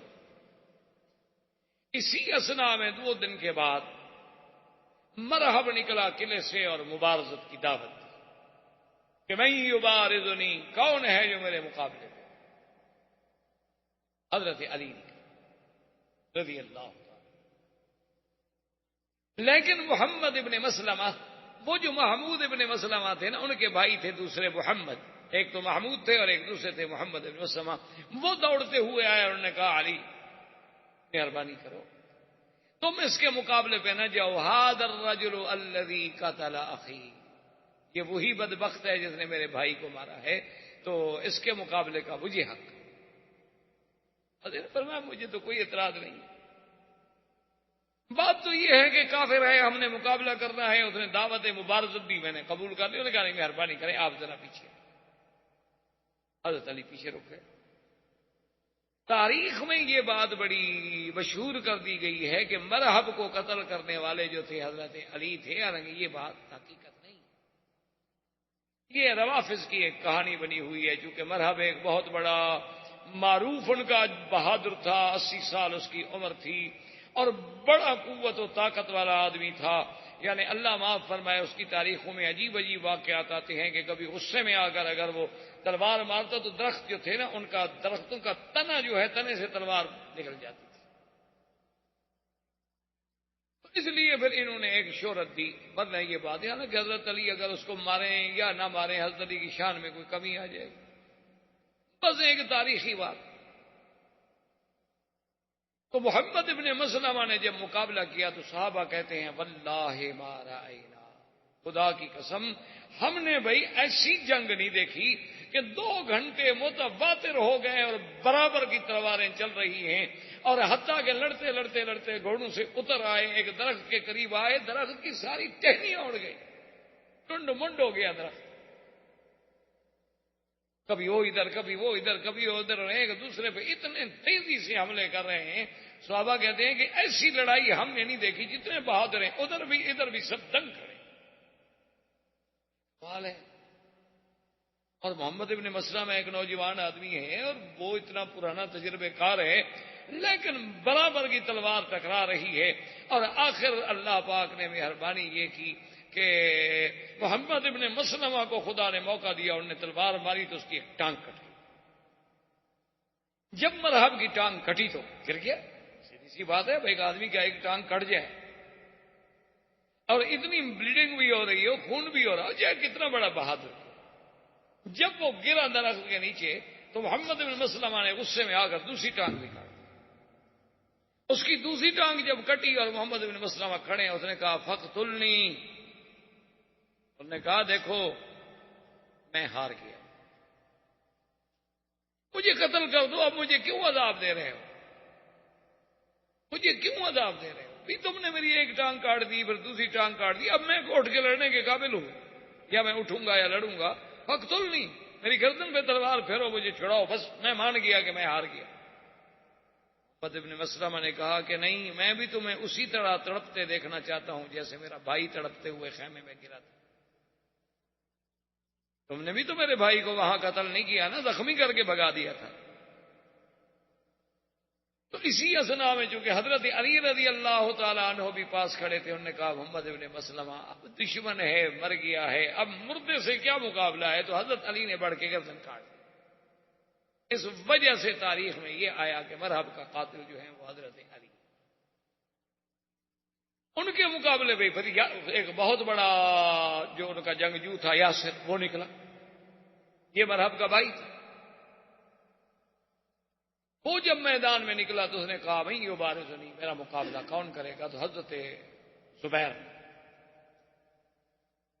بی بی صفیہ دوڑی، زبیر بیٹے تھے ان، اور بی بی صفیہ جو ہے وہ عمت رسول اللہ ہیں۔ انہوں نے کہا حضور مہربانی کریں، یا رسول اللہ، یا رسول اللہ مہربانی کریں، میرے بیٹے کو اس ظالم کے مقابلے میں نہ جانے دیں، وہ تو بہت بڑا یعنی خیبر کا مانا ہوا شاہ سوار ہے، اور میرا بیٹا جو ہے زبیر وہ تو نہ تجربے کار ہے، جوان آدمی ہے، وہ تو ابھی تلوار پکڑنی سیکھ رہا ہے، مہربانی کریں اس کو روک دیں، میرا بیٹا مارا جائے گا۔ آپ نے فرمایا یا صفیہ بل یقتلہ ابنک زبیر، آپ نے فرمایا کیوں گھبراتی ہو، تمہارا بیٹا اس کو مارے گا، مت گھبراؤ۔ اب جناب جنگ ہوئی، صحابہ کہتے ہیں ہم حیران ہو گئے کہ اب زبیر نہ تجربے کار ہے، نیا آدمی ہے، اور یاسر اتنا تجربے کار ہے، لیکن اس بے جگری سے زبیر لڑا، اور نتیجہ یہ نکلا کہ زبیر نے پا یاسر قتل ہو گیا۔ ففرح المسلمون نے کہا اللہ اکبر اللہ اکبر، کہ ان کے دو سردار مارے گئے۔ یہودی نے کہا بھی قلعے بند کر دو، بس اب ہم اس طرح نہیں لڑتے مسلمانوں کے ساتھ، جو بھی ہمارا بندہ جاتا ہے ان کا ایک نوجوان آگے مار دیتا ہے، اور اگر اسی طرح ہمارے 5-10 آدمی اور مارے گئے تو پھر تو پورے یہودیوں میں بات پھیل جائے گی کہ یہودی مر گئے، یہودی مر گئے، ہم تو شکست کھا جائیں گے، لہذا واپس قلعے میں آ جاؤ، ہم نہیں لڑتے۔ اس کے بعد مقابلہ ہوتا رہا ہوتا رہا ہوتا رہا، اللہ تبارک و تعالیٰ نے آخر میں مہربانی کی، صحابہ نے حملہ کیا، تو وہ جو سب سے پہلا ان کا حصن عامر تھا، اللہ کی رحمت سے مسلمان اس میں داخل پتہ ہو گیا، اور یہود جو تھے اس سے نکل کر حصن سعد میں تھا، جو فرار ہو گئے، جو بھائی وہاں کچھ نہ کچھ سامان جو تھا وہ بھی مسلمان۔ حضور صلی اللہ علیہ وسلم اس سامان کو بیٹھے ہوئے تقسیم کر رہے ہیں کہ جاء اعرابی، ایک بدو ہے، اس نے صحابہ سے پوچھا این محمد، محمد مصطفیٰ کہا؟ صحابہ نے بتایا کہ حضور صلی اللہ علیہ وسلم فلاں جگہ بیٹھے ہیں، تو وہ آیا اور سلام کیا اور کہا کہ یا رسول اللہ میں اعرابی ہوں، کیا ہے بدو۔ حضور نے فرمایا کیا چاہتے ہو؟ اس نے کہا حضور کچھ نہیں چاہتا، اشہد اللہ الہ الا اللہ، میں مسلمان ہونے آیا، مجھے مسلمان کریں، کلمہ پڑھائیں بس۔ حضور پاک نے کلمہ پڑھایا، اس نے کلمہ شہادت پڑھا، فرح المسلمون، مسلمانوں کو بڑی خوشی ہوئی کہ چلو اللہ کا شکر ہے، ایک آدمی آج اس حالات میں کہ جب ہم کوئی جنگ بھی نہیں جیتے ہوئے لیکن اب بھی لوگ اسلام کی سچائی کو قبول کرتے ہوئے مسلمان ہو رہے ہیں۔ حضور نے فرمایا صحابہ سے کہ بھی اگر تمہیں اعتراض نہ ہو تو یہ جو کچھ قلعے سے ہمیں تھوڑا بہت سامان ملا ہے، اس میں سے اس غریب کو بھی تھوڑا سا حصہ دے دیں، غریب ہے، عربی ہے، بدو ہے بیچارہ۔ انہوں نے کہا حضور ہمیں اعتراض نہیں۔ حضور نے فرمایا اچھا اس کو سامان دے دو۔ وہ کھڑا ہو گیا، اس نے کہا واللہ ما جئت لہذا، انہوں نے کہا حضور پاک میں اس کے لیے نہیں آیا تھا کہ مجھے مال غنیمت مل جائے گا، مجھے کچھ سامان مل جائے گا، میں تو اس لیے آیا ہوں اقتل فی سبیل اللہ فی نہری ھذا، میں تو اس لیے آیا ہوں کہ اللہ کے راستے میں یہ میری جگہ کٹے اور میں شہید ہو جاؤں، میں تو شہادت کی موت کے لیے آیا ہوں۔ حضور نے فرمایا ان صدقت صدق اللہ، اگر تم سچے ہو تو اللہ پھر تمہیں سچا کرے، اب دوسرے دن جب جنگ شروع ہوئی تو مقابلے پہ کھڑے ہیں، ٹھیک وہاں سے یہودیوں نے تیر مارا اور عین اسی جگہ اس کو تیر لگا جہاں انگلی رکھی اور شہید ہوا۔ صحابہ اٹھا کے حضور نے فرمایا ہوا ہوا، یہ وہی آدمی ہے جو اگلے دن کہہ رہا تھا؟ انہوں نے کہا ہاں حضور یہ وہی آدمی ہے، اور جہاں انگلی رکھی تھی وہیں تیر لگائے۔ آپ نے فرمایا واللہ قتل شہیدا وانا شہید علیہ، یہ اللہ کے راستے میں شہید ہوا اور محمد اس کا گواہ ہے صلی اللہ علیہ وسلم۔ صحابہ کہتے ہیں خدا کی قسم ہم نے تمنا کی کہ اے کاش اس کی جگہ آج ہم ہوتے۔ یہی وہ راز ہے میرا بھائی جو مسلمانوں کو اللہ نے عظمت دی ہے، جو کفر کو سمجھ نہیں آ سکتا۔ ابھی 1400 سال گزر گئے، ہم ایمان کے اضعف اضعف اضعف ترین حالت سے بھی نیچے گرے ہوئے ہیں۔ یعنی ہمارے اندر نہ وہ ایمان ہے، نہ وہ اسلام ہے، نہ صداقت ہے، نہ دیانت ہے، نہ امانت ہے، صرف نام کے مسلمان ہیں۔ لیکن آج بھی اگر آپ دیکھیں، اخبارات کھول کے دیکھیں کہ لاکھوں کا لشکر ہے، منظم ہے، قوت ہے، طاقت ہے، ایئر فورس ہے، مقابلے میں کون ہے جی؟ مجاہدین۔ کتنے؟ 400 500 600 800 کتنے ہوں؟ کشمیر میں دیکھ کیا ہو، یعنی آپ دیکھیں 7 لاکھ فوج آپ کیا سمجھتے؟ یعنی 7 لاکھ آدمی کو اگر ایسے آپ خیمے لگا کے بھی بٹھانا چاہیں تو یہاں سے لے کر حرم تک تو صرف خیمے لگ جائیں گے۔ دیکھتے نہیں آپ عرفات میں بنا میں 7 لاکھ فوج، اور مقابلے پہ کون ہے؟ نہت تھے، کمزور، بے در بے گھر ڈرے ہوئے مسلمان، جن کی عزتیں عصمتیں خطرے میں ہیں، جان مال عزت خطرے میں ہے۔ مدد کرنے والے کون ہیں؟ مجاہدین۔ اچھا وہ مجاہدین بھی کون ہیں؟ کوئی کسی ملک سے، کوئی کسی ملک سے، کوئی کسی ملک سے۔ وہ ایک جذبہ شہادت انہیں اٹھا کے لایا ہے کہ بھئی وہاں ہمارے مسلمانوں کی عصمت دری ہو رہی ہے، قتل ہو رہا ہے، ان کو ظلم ہو رہا ہے، چلو ہم پھر کیوں زندہ رہیں، ہم بھی جائیں ان کی مدد کریں۔ اور وہاں جناب یہ عالم ہے، باقاعدہ حقائق ہیں، یہ محض یہ بات نہیں، تاریخی حقائق ہیں کہ ان کی فوج کے بعض آفیسر جو ہیں وہ نفسیاتی طور پہ پاگل ہو گئے اور انہوں نے اپنے افسروں پہ گولیاں چلا دی۔ اچھا اور مجاہدین پڑے، آپ حیران ہوں گے، مجھے ایک بڑے ذمہ دار آدمی نے بتایا کہ کچھ مجاہدین جو تھے وہ مارے گئے، شہید ہو۔ اچھا اب جب شہید ہو جائیں اور سامنے آپ اندازہ کریں فوج ہوں باقاعدہ یعنی بریگیڈ پڑے ہوں فوج کے، تو اب اس مجاہد کی لاش اٹھانا کوئی آسان بات تو نہیں ہوتی نا۔ ایک تو بیچارہ شہید ہو گیا، کون لاش اٹھائے، کون قبر بنائے، کون جنازہ پڑھے، کون دفن کرے؟ تو انہوں نے کہا کہ ہم نے اپنے اس ساتھی کو جہاں وہاں نیچے کوئی چھوٹی موٹی سی غار نظر آئی نہ، تو اس کی لاش کو اس غار میں ڈال کے اوپر ایسے کو پتھر وتھر ڈال دیا۔ ہم نے کہا جب اللہ موقع دے گا تو پھر کہیں سے لاش نکال کے بیچارے کو دفن کریں گے۔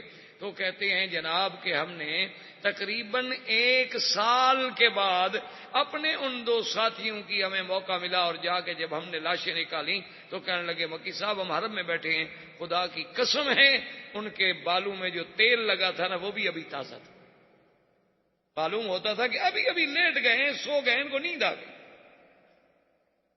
اور اسی طرح بدن نرم ہے، نہ بدبو ہے، نہ کوئی تکلیف ہے، چہروں پہ مسکراہٹ ہے۔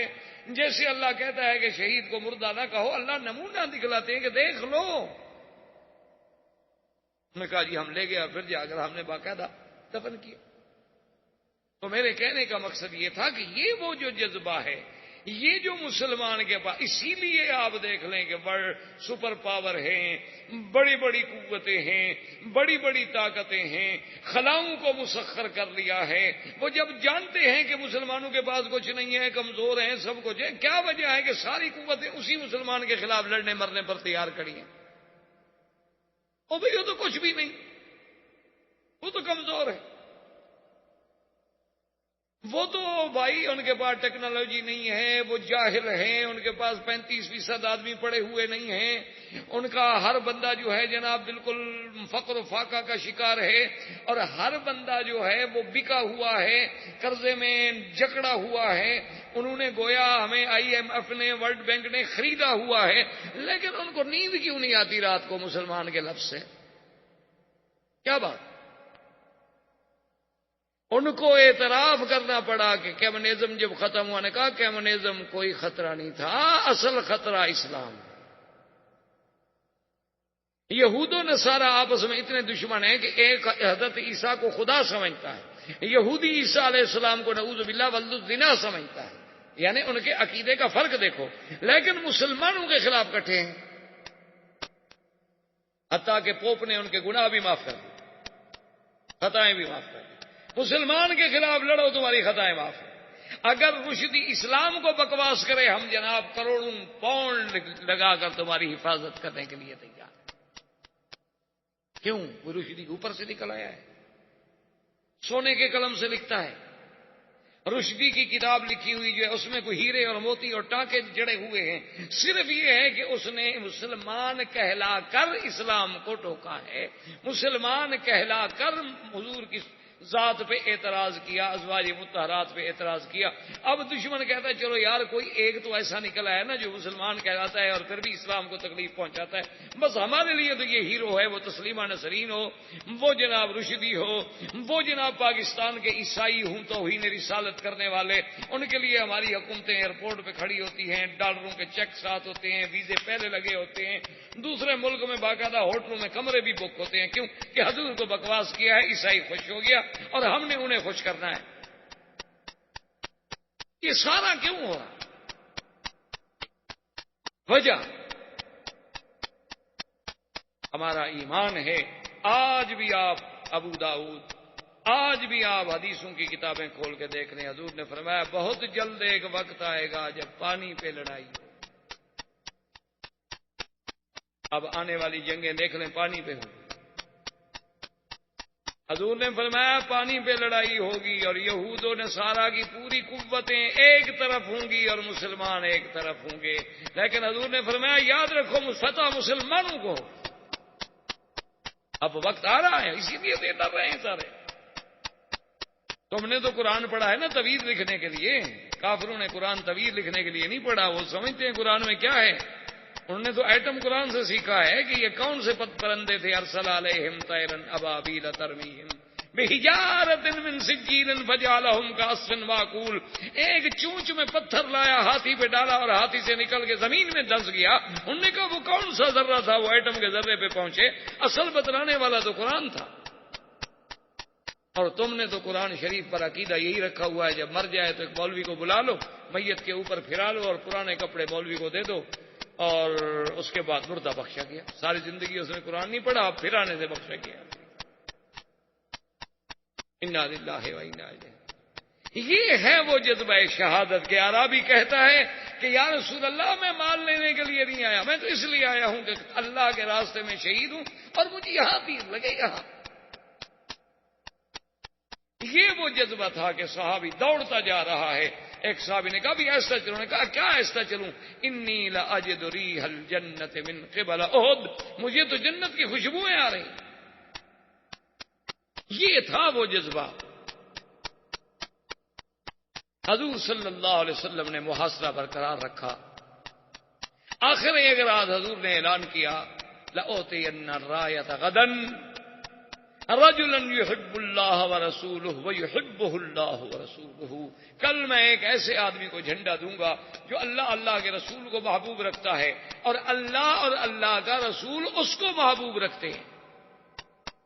اللہ کے رسول کو تو سب محبوب رکھتے ہیں، بڑی شان تو یہ ہے کہ جس کو اللہ محبوب رکھے۔ صحابہ کہتے ہیں ہمیں ساری رات نیند نہیں آئی، پتہ نہیں وہ جھنڈا کس خوش قسمت کو ملتا ہے۔ صبح کی نماز کے بعد حضور نے فرمایا این علی، علی کہاں ہے؟ نے کہا حضور فی عینیہ رمد، اس کی تو آنکھوں میں تکلیف ہے، وہ تو خیمے میں نماز پڑھ رہے ہیں، وہ چل نہیں سکتے۔ فرمایا فأت علی، علی کو لے آؤ۔ حضرت علی رضی اللہ تعالیٰ عنہ فرماتے ہیں اب حضور کا حکم تھا، میں انکار تو نہیں کر سکتا تھا، دو آدمیوں کے کندھے پہ میں نے ہاتھ رکھے، مجھے زمین نظر نہیں آتی تھی، میری آنکھوں میں اتنی تکلیف تھی میں دیکھ نہیں سکتا تھا نیچے۔ حضور کے سامنے آیا، آپ نے فرمایا علی، کہا حاضر یا رسول اللہ، کہا میں نے فیصلہ کیا ہے کہ یہ قلعہ جو ہے سعد فتح نہیں ہو رہا، اس کا جھنڈا تم پکڑو۔ انہوں نے کہا حضور میری تو جان بھی حاضر ہے، میں تو دیکھ نہیں سکتا حضور۔ آپ کے سامنے بیٹھا ہوں، آپ دیکھ رہے ہیں۔ اور میں ادھر یا علی، قریب ہو جاؤ۔ حضور نے اپنا لعاب دہن نکالا، اپنے ہاتھوں پہ رکھا اور اس کے بعد حضرت علی کی آنکھوں پہ یوں پھیرا۔ حضرت علی رضی اللہ تعالیٰ نے فرماتے ہیں کہ بس وہ ہاتھ اٹھانے کی دیر تھی، واللہ کأنی ما اصبت شیئا، خدا کی قسم مجھے کبھی تکلیف ہوئی نہیں تھی۔ حضور صلی اللہ علیہ وسلم کے ہاتھ لگنے سے تو حضرت علی رضی اللہ تعالیٰ نے فرماتے ہیں ایسے ہو گیا کہ میں نے سمجھا کہ مجھے کبھی تکلیف ہوئی نہیں آنکھوں میں۔ حضرت علی نے جھنڈا ہاتھ میں لیا، اللہ نے مہربانی کی کہ قلعہ سعد جو تھا وہ بھی فتح۔ اب یہودی بھاگے اور قلعہ طلعت الزبیر جو تھا وہ پہاڑ کے، اور وہ قلعہ اتنا محفوظ تھا کہ اس تک پہنچنا، اس کو توڑنا، فتح کرنا بہت مشکل تھا۔ لیکن قلعہ سعد جب فتح ہوا تو اس میں منجنیق، دبابات، یہ چیزیں جو تھیں، پھر میں یہ کیا ہے؟ تو جو یہودی قید ہوئے انہوں نے کہا حضور یہ منجنیق ہے، جب قلعہ توڑا جاتا ہے تو ان کو دور لگا کے اس کے ذریعے پتھر پھینکے جاتے ہیں تاکہ وہ دیوار ٹوٹ جائے۔ تو اور یہ دبابات ہیں کہ اس کا آگے جو ہے وہ چمڑا لگا ہوتا ہے اور باقاعدہ اس کے اندر جو ہے آدمی ہوتے ہیں، اور یہ سیڑھی کی طرح اونچا بھی ہو سکتا ہے تاکہ اگر دشمن تیر مارے تو وہ رک جاتا ہے، وہ بندے تو اندر بیٹھے ہوئے ہیں، جب دیوار کے قریب پہنچ جاتے ہیں تو اس کو اونچا کر دیتے ہیں، پھر یہ سیڑھی کا کام دیتا ہے کہ آدمی قلعے کی دیوار پہ چڑھ جاتے ہیں۔ تو حضور نے فرمایا یہاں قلعے تو تمہارے ہیں، یہ تم لوگ کیوں بنا رہے تھے؟ ہتھیار اتنے بنائے ہوئے ہیں، دبابات اور منجنیق۔ انہوں نے کہا جی یہ تو مدینے پہ چڑھائی کا انتظام ہو رہا تھا۔ اچھا ٹھیک۔ اب جب قلعہ الزبیر پر جا کے مسلمانوں نے محاصرہ کیا، خدا کی شان دیکھیں، ایک آدمی اس کا نام تھا غزال، یہودی، وہ آ گیا چوری چپکے سے۔ اس نے کہا مجھے بتاؤ حضور کہاں ہیں؟ صحابہ نے بتایا، وہ آ گیا۔ اس نے کہا یا محمد صلی اللہ علیہ وسلم، اگر آپ سمجھتے ہیں نا کہ قلعہ الزبیر جو ہے یہ فتح ہو جائے گا، یہ نہیں ہوگا، یہ قلعہ فتح نہیں ہو سکتا، پہاڑ پہ۔ حضور نے فرمایا تو خففنی، تم مجھے ڈرانا چاہتے ہو؟ ان اللہ وعدنی، میرے ساتھ تو اللہ کا وعدہ ہے کہ خیبر فتح ہوگا، تم کیسے مجھے ڈراتے ہو؟ اس نے کہا حضور میں ڈراتا نہیں ہوں، لیکن یہ قلعہ فتح نہیں کر سکتے، یہ پہاڑ پہ ہے، منجنیق کا پتھر بھی نہیں پہنچ سکتا اور آپ اس کے قریب نہیں جا سکتے، وہ اوپر بیٹھے ہیں آپ نیچے بیٹھے ہیں، یہ فتح نہیں ہو سکتا۔ ایک طریقہ ہے فتح ہونے کا، لیکن ایک شرط ہے، اگر آپ شرط پوری کریں تو قلعہ میں آپ کو فتح کروا دیتا ہوں۔ حضور نے فرمایا بتلاؤ کیا شرط ہے؟ انہوں نے کہا حضور مجھے امان دے، مجھے، میرے بچوں کو، میرے اہل کو، عیال کو، میرے مال کو، کہ مجھے کچھ نہیں کہا جائے گا۔ حضور نے فرمایا رکھا امان۔ اس نے کہا جی اصل میں اندر سے ایک سرنگ ہے، فلاں جگہ پہ چشمہ ہے، یہ رات کو اس سرنگ کے ذریعے جا کے پورے قلعے کا پانی لے آتے ہیں، آپ اگر اس پانی پہ 4 آدمی بٹھا دیں، پانی بند کر دیں، 2 دن کے بعد قلعہ ختم ہو جائے گا، پانی اندر ہے نہیں ان کے پاس، پانی تو وہاں سے آ رہا ہے۔ اگر پانی بند ہو جائے تو کتنے دن لڑیں گے آپ کے ساتھ؟ حضور نے فرمایا اس کا اعتبار نہیں، یہودی ہے، مکار ہے، آدمی بھیجو اس کے ساتھ جا کے دکھائے ہمیں کہاں چشمے ہیں اور کہاں سرنگ ہے۔ وہ آدمیوں کو لے گیا، صحابہ کو جا کے دکھایا، باقی سرنگ بھی تھی، چشمے بھی تھے، اندر دروازے لگے ہوئے تھے، تو حضور نے وہاں ہراساں بٹھا دیا۔ اب جب ان کا پانی بند ہوا تو ان کا دماغ خراب ہو گیا کہ اب کتنے دن ہم لڑ سکتے ہیں؟ اللہ نے مہربانی کی، قلعہ الزبیر بھی فتح ہوا۔ اب وہ اس سے آخری دوسرے حصے کے قلعہ النزار میں آ گئے، اور تمام یہودیوں کے بیوی بچے اہل عیال سب قلعہ النزار میں تھے۔ مسلمانوں نے اس کا محاصرہ کیا، اللہ نے مہربانی کی، وہ قلعہ بھی فتح۔ اور اسی قلعے میں صفیہ بنت حیی بن اخطب، وہ جو یہودیوں کا بڑا سردار تھا، اس کی بیٹی، اور زوجتا کنانۃ ابن ابی الحقیق، ان کا جو بادشاہ تھا یہودیوں کا خیبر میں، اس کی یہ بیوی، یہ بھی قیدیوں میں آئی۔ اور حضور پاک نے مال غنیمت میں جب قیدی تقسیم کیے تو یہ حضرت دہیہ کے حصے میں آ گئے۔ ایک صحابی دوڑتے ہوئے آئے، انہوں نے کہا یا رسول اللہ صفیہ بنت ملک وزوجۃ ملک۔ اس نے کہا حضور بی بی صفیہ جو ہے نا ایک بادشاہ کی بیٹی اور ایک بادشاہ کی بیوی، لن یصلح الا لک، مہربانی کریں آپ صحابی کسی کے حوالے نہ کریں، اس کو آپ اپنے لیے۔ چلو کم از کم ان کو یہ تو احساس ہونا کہ ایک بادشاہ کی بیوی تھی، بادشاہ کی بیٹی تھی، بادشاہ کے گھر تو گئی نا. لیکن یہ ان کے لیے بڑی موت کی بات ہوگی کہ بھئی آپ ایک صحابی کو دے دیں ان کی بیٹی. حضور نے فرمایا کہ بھئی اب وہ حصے میں دہیا کی آ گئی ہے، اب یہ تو دہیا کی مرضی ہے. حضرت دہیا کو بلایا گیا تو حضور نے فرمایا کہ اس طرح مشورہ دیا. اس نے کہا واللہ ما رأیت. اس نے کہا یا رسول اللہ خدا کی قسم ہے میں نے تو اس وقت تک صفیہ دیکھی نہیں، میں نے تو اس کا چہرہ بھی نہیں دیکھا. آپ اگر لینا چاہتے ہیں تو اس سے بڑی خوشی کیا ہوگی مجھے. اور یہ بھی آپ تسلی فرما لیں کہ یہ نہیں کہ میں اس سے ملا ہوں، مار آئی تو میں نے دیکھا بھی نہیں اس کو. تو بی بی صفیہ جو تھیں حضور پاک نے ان کو آزاد کر دیا، اور آزاد کرانے کے بعد حضور صلی اللہ علیہ وسلم نے ان کو اپنی زوجہ مطہرہ بنایا، امہات المومنین میں شامل ہوئیں. انہی کا وہ قصہ ہے جو صحیح حدیثوں میں بڑا مشہور ہے کہ بی بی صفیہ جو تھی ایک تو ان کا قد چھوٹا تھا، اور دوسرا اس میں تو کوئی شک نہیں نا کہ ہوئی ابن اخطب کی بیٹی تھی. تو بی بی عائشہ اور بی بی زینب، بی بی عائشہ ابی بکر کی بیٹی تھیں، اور بی بی زینب جو تھیں اور بی بی حفصہ جو تھیں حضرت عمر کی بیٹی تھیں، اور بی بی زینب تو وہ تھی جن کا اللہ نے نکاح کیا تھا. ان کو چونکہ اتنا بڑا شرف حاصل تھا تو یہ چونکہ سوکنے تو سوکنے ہوتی ہے نا چاہے کسی دور میں بھی ہوں، تو بہرحال ان کو جب غصہ آتا، کبھی کوئی بات ہوتی، کبھی موقع ملتا تو یہ صفیہ سے کہتے چپ رہو، تم کیا بات کرتی ہو، تم تو ایک یہودی کی بیٹی ہو. ایک دن حضور صلی اللہ علیہ وسلم آئے تو بی بی صفیہ رو رہی. حضور نے فرمایا معذرت تم کی کیوں رو رہی ہے؟ اس نے کہا رسول Allah Bibi Aisha, Bibi Zainab, Bibi Hafsa ہر وقت مجھے چھیڑتی ہیں، کہتی ہیں کہ تم یہودی کی بیٹی ہو. کیا رسول اللہ اس میں میرا کیا قصور ہے اگر میں کسی کے گھر میں پیدا ہوئی؟ حضور نے فرمایا صفیہ تمہیں بھی تو جواب دینا نہیں آتا نا. میں کہا حضور میں کیا جواب؟ وہ کہتی ہے میں ابو بکر کی بیٹی ہوں، وہ کہتی ہے میں عمر کی بیٹی ہوں، وہ کہتی ہے میرا نکاح اللہ نے عرشوں پہ کیا تھا، میں کیا جواب دوں حضور؟ حضور نے فرمایا عجیب بندی ہو تم ہو یہی اپنے اختب کی بیٹی ہو، اور تمہارا خاندان کا نسب جو ہے حضرت موسیٰ و ہارون سے ملتا ہے، تم تو اس کی اولاد سے ہو. میں کہا ہاں حضور یہ بات تو ہے. انہوں نے کہا تم ان کو جب جھگڑا ہو نا، جب تم ایسی بات کریں تو اس کو کہو کہ بات سنو کہ میرا جو باپ ہے اس کا نسب ملتا ہے موسیٰ علیہ السلام سے اور ہارون علیہ السلام سے. تو اب آپ یہ دیکھ لیں کہ میرا باپ جو ہے وہ نبی، اور میرا چاچا جو ہے وہ بھی نبی، اور اس کے بعد یہ بھی دیکھ لیں کہ میرا خامد جو ہے وہ بھی نبی. تم زیادہ سے زیادہ ایک ابو بکر کی بیٹی ہو، کوئی نبی کی بیٹی تو نہیں ہو نا. تو چند دنوں کے بعد پھر جب جھگڑا ہوا تو بی بی صفیہ کو جب انہوں نے تانا دیا، اس نے کہا کہ انا بنت النبیین وزوجۃ النبی المصطفیٰ، میں دو نبیوں کی بیٹی ہوں، موسیٰ و ہارون کی بیٹی ہوں اور محمد رسول اللہ کی بیوی ہوں، اور تم کیا ہے؟ ابو بکر کی بیٹی ہو، عمر کی بیٹی ہو، زیادہ سے زیادہ اور کیا ہے؟ وہ کوئی نبی تو نہیں ہے نا، بڑی شان بھی ہو. اب ان کے پاس کوئی جواب نہیں، کیا جواب دیں بی بی صفیہ کا. حضور صلی اللہ علیہ وسلم آئے، دیکھا کہ بی بی عائشہ اور بی بی حفصہ دونوں نے منہ جناب جھکایا ہوا ہے اور غصے میں ہیں.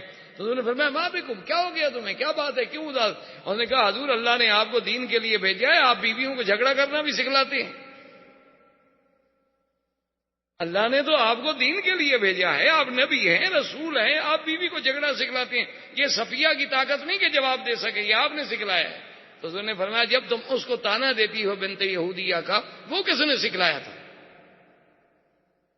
اگر میں نے اس کو سکھلایا ہے تو میں نے سچ سکھلایا ہے یا غلط سکھلایا ہے؟